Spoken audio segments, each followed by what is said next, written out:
Hello, friends! If you're between 65 and 70, still bringing in a paycheck, and already collecting your CPP retirement pension, there is one single CRA form that can put more than $1,000 a year back in your pocket. And Service Canada will never mail it to you, never call you about it, and never remind you it exists. It's called the CPT 30. Stay with me all the way to number 6, because that's the one almost everyone gets completely backwards. And it's the difference between a smart move and an expensive mistake. Number 1, the form itself and the money it saves. Here's what most working seniors don't realize. Once you turn 60 and start collecting CPP, you are still forced to keep paying into CPP out of every paycheck, right up to age 70. In 2026, that's 5.95% of your pensionable earnings above the $3,500 exemption, up to a ceiling of $74,600. If you earn around $20,000 from part-time work, that's roughly $1,000 a year coming straight off your pay. A maximum earner loses $4,230 a year. Take Margaret, 66, a retired teacher picking up supply shifts for $24,000 a year. She was handing $220 back to CPP every year without knowing she had a choice. Over 4 years, that's nearly $5,000 she'll never see again. Worse, her payroll clerk assumed she must have already elected and never raised it, so it ran silently on every bi-weekly check. But the moment you hit 65, the law changes. Form CPT 30, election to stop contributing to the Canada Pension Plan, lets you switch those deductions off. You fill out parts A, B, and C, hand a signed copy to your employer, and mail the original to the CRA at the Winnipeg Tax Center address printed on the form. That's it. From that point on, the CPP line on your pay stub goes to zero, and that money stays yours. The classic mistake is assuming payroll flips this on for you the day you turn 65. They won't, and legally they can't until your signed form is in their hands. So your first concrete step is simple. Pull your most recent pay stub and check whether there's still a CPP deduction on it. If there is, this form is money on the table. Nobody at work will suggest it. Nobody at the government will flag it. The form only helps the people who go looking for it. Number 2, who actually qualifies? Because this is where people trip. To file the Captain 30, you must meet all 3 conditions at once. 1, you are at least 65, but not yet 70. 2, you are already receiving your CPP, or Quebec Pension Plan retirement pension, not just eligible for it, actually collecting it. 3, you have employment earnings that would normally require CPP contributions. Miss any one of those, and the election doesn't work.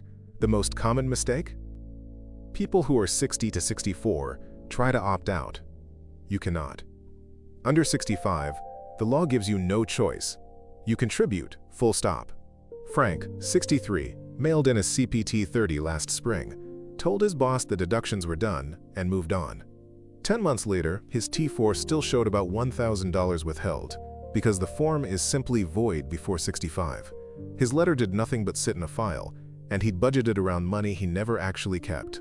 The second mistake is people who deferred their CPP to grow it are still working at 66 and assume they can stop the deductions. You can't, because you're not collecting the pension yet.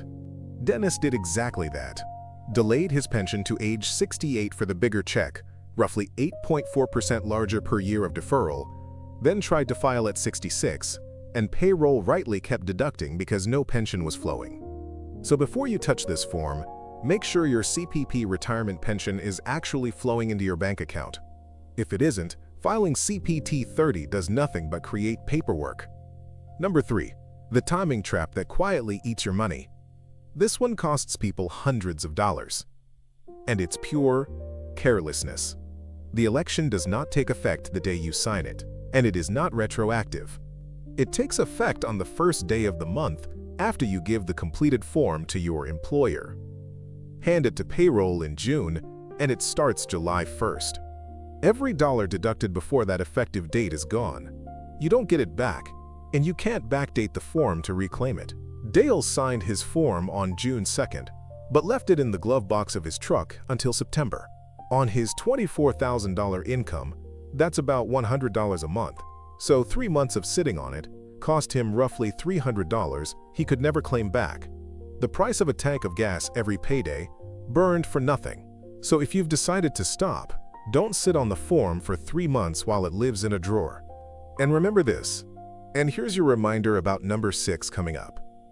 Before you rush to file, you need to know whether stopping is even the right call, because the math at the end flips the whole decision for a lot of people.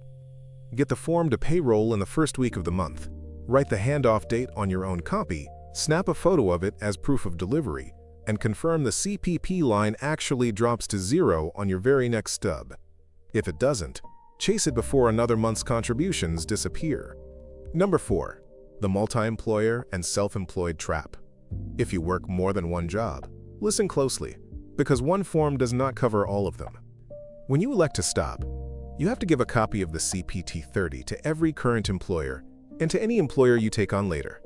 Forget one, and that employer keeps deducting CPP as if nothing happened, and you're back to losing money on that paycheck. Ravi worked 2 jobs, a hardware store and weekend security. He gave the CPT-30 to the store, forgot the security firm, and that second employer quietly kept deducting on $15,000 of pay. About $685 gone for the year for nothing. And because it crossed 2 T4s, he didn't spot it until his tax software flagged an overpayment. Now, if you're self-employed, the CPT-30 is not your form at all. You don't file it. Instead, you make the election directly on your income tax return using Schedule 8, choosing the month your election starts. And here's why this matters even more for you. As a self-employed person, you pay both halves of CPP, 11.9%, not 5.95%. On that same $20,000 of net earnings, that's roughly $2,000 a year, double what an employee loses. Priya, a self-employed bookkeeper of 67, only discovered this at tax time. One line on Schedule 8, electing an April start, would have saved her nearly $2,000 the year before, but a missed election can't be fixed after the return is filed. So the stakes of getting this right and knowing which form is yours are twice as high when you work for yourself. Number 5. The revocation trap that locks you in. Once you file the CPT-30 and stop contributing, that election stays in effect until you either turn 70 or you formally revoke it. It does not quietly expire at the end of the year. If your situation changes, say you decide you actually want to keep building your pension, you have to file a new CPT-30, checking the revocation box in Part C to restart contributions, and again, it only takes effect the first of the following month. Here's the catch that surprises people.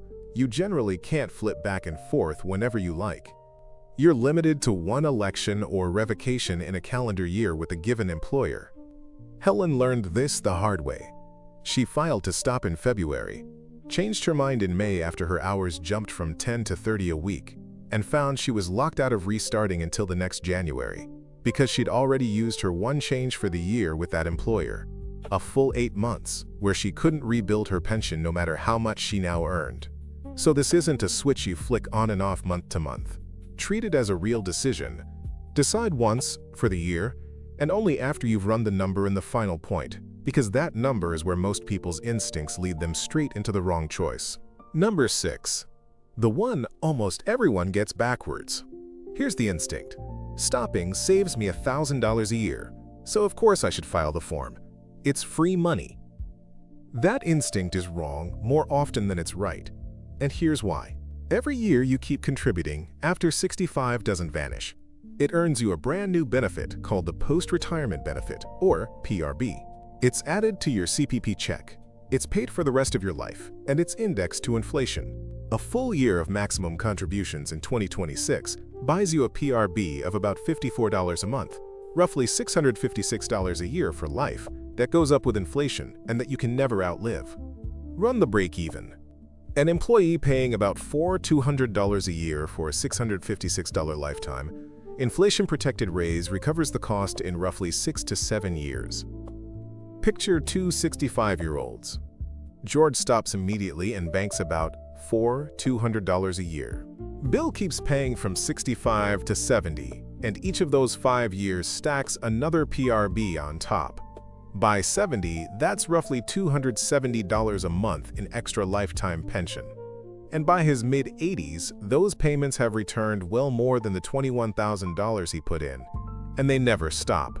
A healthy 65-year-old who lives to 85 comes out well ahead by continuing, often $15,000 or more ahead over a normal lifespan.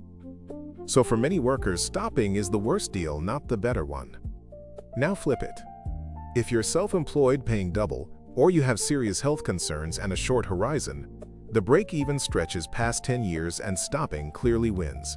That's the real answer. The CPT 30 is a powerful tool for the right person and a costly reflex for the wrong one. Don't file it just because you can. File it because the math says so. So here is your one action step this week. If you're 65 to 70, working and already collecting CPP, pull up your latest pay stub and find the CPP deduction. Do the 6 to 7 year break-even in your head against your own health and how long you plan to work, then decide. If stopping is right for you, download the CPT 30 today, hand a signed copy to every employer this month so the timing works in your favor, and mail the original to the CRA. If these plain English breakdowns help you keep more of the money you're owed, subscribe and share this with someone 65 or older. It could put $1,000 back in their pocket too.